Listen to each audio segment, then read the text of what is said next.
This is just more philosophical. Have you had an opportunity to talk to Chris Bosh? Yeah. He's been around the facility. He's been around the facility. He was living in Miami. I think he still lives in Miami. I feel like his insight, I've always wanted to chat with him. I think one of the insights he might have, and I would love to ask him about that, one of the most interesting things I think about fame and being a public figure is you go through multiple deaths of ego. Like Duncan Robinson as a character, every time you play and then you open up House of Highlights or you open up Twitter, you as this avatar like live and die multiple times.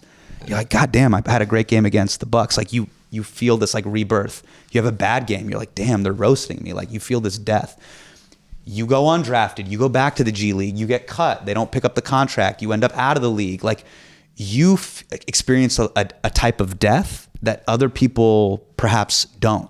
Right. You know what I mean? Where it's like you feel like rebirth and death at the same time. I think one of the interesting things that I would love to know from like Chris is like somebody who's witnessed multiple highs, lows, health highs and lows, all these different things, being part of a big championship team, like WWE walkout, we're not going to win 5, 6, 7, 8. Seeing that to like, I remember being on like a commercial flight with him and like nobody was going up to Chris Bosh and we were just at baggage claim together. Just like, all right, just going to pick up my Samsonite and keep it moving. But that is what it means to be a human. That is the cosmic joke. Everything that we live to know and love dies and perishes. Yeah. Sorry, I'm getting like really like deep. But how do you make sense of that? And then laugh at the cosmic joke and have fun along the way. To me, that's the real like win.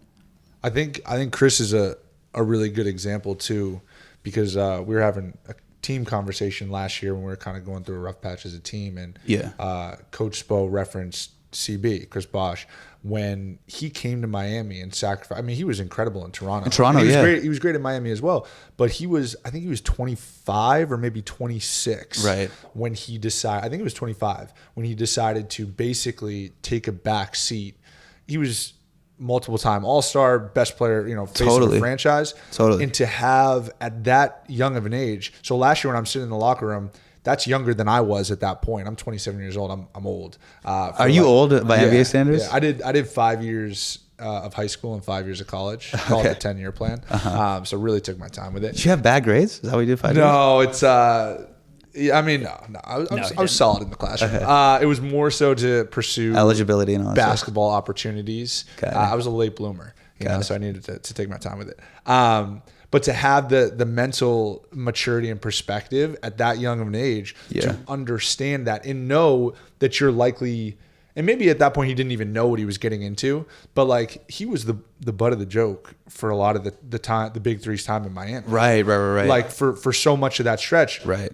But you talk to anybody that was a part of the inner workings of it, and he was what moved it forward. Right. The fact that somebody at his age and his ability was able to kind of step into that role and kind of like navigate it really seamlessly. Right. But I don't know. It's a fantastic point.